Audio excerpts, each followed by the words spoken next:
does that even mean, Bowers Game Corner? Ahoy there, YouTube! I'm back again today for another game review and a special Kickstarter review. Ha! Today I'm very excited to be checking out Stipulations from Blacklight Games. This is for 4 to 12 players. It'll take about 30 minutes to play, and it's for ages 13 and up. And in Stipulations, you are going to get a super awesome power, or you're going to have a lifetime supply or something, or you're going to have your dreams realized, or you are going to get a fantastic job. But it is the job of everyone else at the table to put a stipulation on that and make that sound less appealing. It's a party game, 4 to 12 players, 30 minutes, small box. Is it good? Let's open it up and see how it works. Alright, so we're going to take a look at what you're going to get inside of Stipulations from Blacklight Games on our handy dandy grip mat, which turns every game into a space game. So this game is cards, cards, and more cards. You're going to get in the tuck box, but I do want to say you might not get in the tuck box because this is the promotional copy I have in front of me, so take everything you see here with a grain of salt. It's going to be running on Kickstarter, so things might change. First and foremost, we got our handy dandy rule card. I'm normally not a big fan of rule cards, however, this game is very simple. It is a party game, and this will have you up and running in no time at all. It really doesn't leave too many questions or stones unturned, so I am a supporter of this particular card. In this game, you are going to get two types of cards. You are going to get stipulation cards and you are going to get bonus cards, and each of these cards are going to be used as victory points in this game, because in this game someone is going to get something very awesome. They're going to get a superpower, they're going to get a lifetime supply of something, or they're going to get a cool job, or they're going to have their dreams fulfilled. But you have to be a Debbie Downer and give them a certain stipulation. They're going to pick which stipulations are the best, award you cards, and whoever can get the most cards, or victory points as we mentioned, will be the winner of the game. The bonus cards also shake things up, but we'll get more to those in a second. Let's just go into the gameplay so you can see exactly how it works. So, first thing you're going to do is someone is going to be the announcer. So let's just say I am going to be the announcer. So I'm going to draw one of these stipulation cards from the top. So let's take a look at this card. You're going to get 4 choices each and every turn. And what these mean are you're either going to get a superpower, a lifetime supply of something, have a job, or have a dream come to life. So for instance, one, I would be picking, do I want my body to be a Wi-Fi hotspot? Would I like an unlimited supply of shoes? Would I like to be a zookeeper? Or would I like to raise millions for charity? So first and foremost, no, no, no, bingo. So I would say, yes, my superpower is that my body is a Wi-Fi hotspot.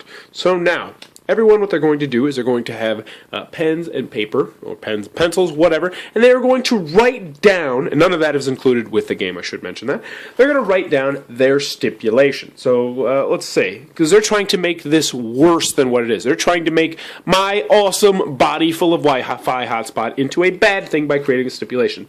So let's just say you could write down, but your password is 37 characters long and it's not a word. Or you have an incredibly inappropriate password. Or your range is only 4 feet. Something like that. They're going to be writing something down that is going to slap down my superpower. So they're going to write that down, and they are going to hand all of their stipulations to the player on my left over here.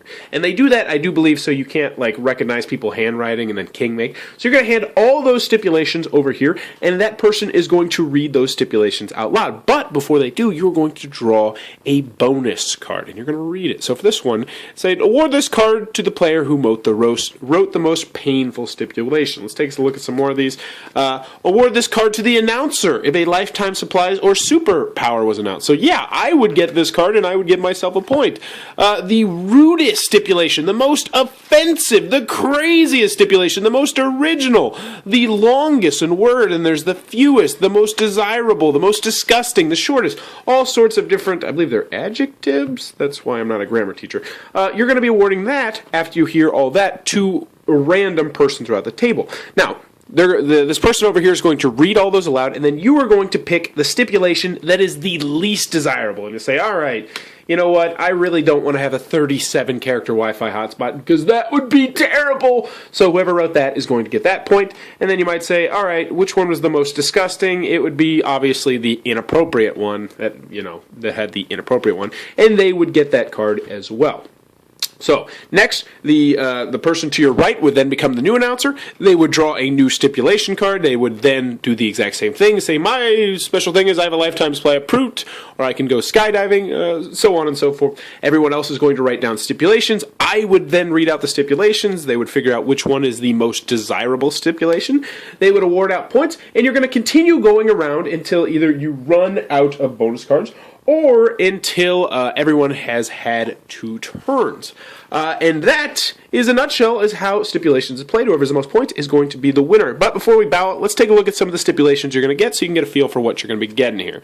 So this one, theme park passes, lifetime supply, be a journalist, hold a world record, superhuman fighting skills, shoot laser from your eyes, lifetime supply pizza, discover Atlantis. Oh, that would be cool, but I love pizza. Or be an astronaut. That'd be awesome too. Lifetime supply of flights. Or predict the future. You could be a billionaire. Then you can afford all the flights you want. Discover, but you might also know when you die. Discover the fountain of youth. Be a firefighter. Car washes. Be a surgeon. Run a marathon. Move things with your mind. Come on, really? That one's the best. Hands down. Control the weather. Toilet paper. Politician. Achieve peak physical fitness. That one's really appealing. So as you can see, you're going to get tons of these cards. There's 4 on each one of them, so you're going to have a lot of variety in the game. And that, in a nutshell, is how Stipulations is played. Okery dokery, Stipulations from Blacklight Games coming to a Kickstarter near you very soon. What are my final thoughts? Let's go over the pros, let's go over the cons. First, on the con side, the game's not going to be for everybody. First and obvious reason, this is a party game. Full party game. I busted out on a game night. It was fun. We had fun, but it was the kind of thing where it's like we're here to play more gamier, more meatier games. This one doesn't really cross over into the gamer category at all. It definitely is a party game, which for some people is going to be a con. Another con that I had, and some people this is going to bug them, is that, I'm not exactly sure what they're going to be offering the Kickstarter, but it says in the rule booklet, pencils and paper are not included with the game, which is going to bug some people. Personally, it doesn't bug me that much. I mean, you just get everybody a scrap of paper, you pass it over there, rinse, wash, repeat, do that over and over again. But for some people, that is going to be a little bit of a burden, especially if you have 12 players, because it does play up to 12. For me, not so much, and I can't really think of a better way they could have done that, aside from adding drastic amounts of cost to themselves and also to the Kickstarter backers. So for me personally, it's not a big deal. I mean, you got pencil and paper lying around your house most likely anyway. The last con I have is that I wish there was just a little bit more bonus cards. Now, I realize that this is the prototype I have, so take, as I mentioned, take what you see with a grain of salt. But I would have liked to see just a little bit more variety in the bonus cards. There was a lot of variety in it, but I want more of them, because I do, moving on to the pros, I do really like this game. And it's always hit and miss. Whenever I get a game from the Game Crafter, and it's, I think this is from the Game Crafter, and it's a Kickstarter prototype, and I'm like, ooh, this could be bad, or this could be good, I don't know. This one falls very firmly into the good category. I busted this out, and I was playing it, and I was looking at it before I was playing it. I was like, oh wow, this game is really super simple. And I was like, okay, this is good. I got a family gathering tomorrow. I'm going to play it. And it went over spectacularly. They had a blast playing this. We played this for like 2 hours, just over and over and over again. And it was really funny. I mean, it was really funny, and it was really clean funny. Now, granted, if I would have been playing this at a party with my friends, I'm sure it would have been very adult funny, but that's a good feature to have in a game where it can go with Grandma, and Grandma can have fun with this, or it can go with Dirty Cousin Rico, and Dirty Cousin Rico and his lady friends can have fun with this. Well, off topic. Anywho, it's what I like to call a chameleon game. You can play it with your family, or you can play it at a party, and it's going to fit either bill. But as I mentioned, not the best for gaming nights. But other than that, I mean, I like just the variety of the things. Each card is going to have 4 things, and they all are drastically different. I mean, like, I like the job category in particular, because for some people, being a zookeeper is not appealing at all. For me, no thank you. But for somebody else, like my wife, that was like what she picked on one of the cards. It was like, are you kidding me? You turned down a lifetime supply of this and this superpower for that?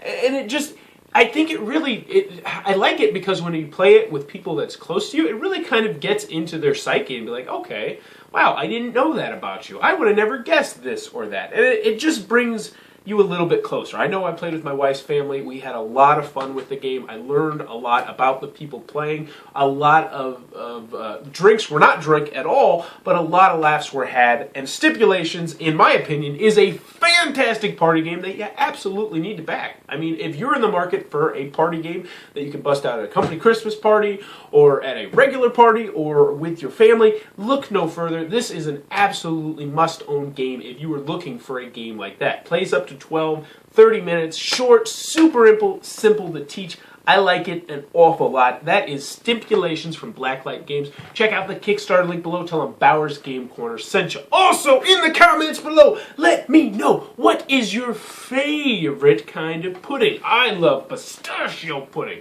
Oh, it's so good. My wife hates it, though. She thinks it's disgusting. She won't even try it. But man, I love pistachio pudding. And as always, thanks for your time, YouTube. That was the review for Stipulations. For more reviews and previews, check back at Bowers Game Corner.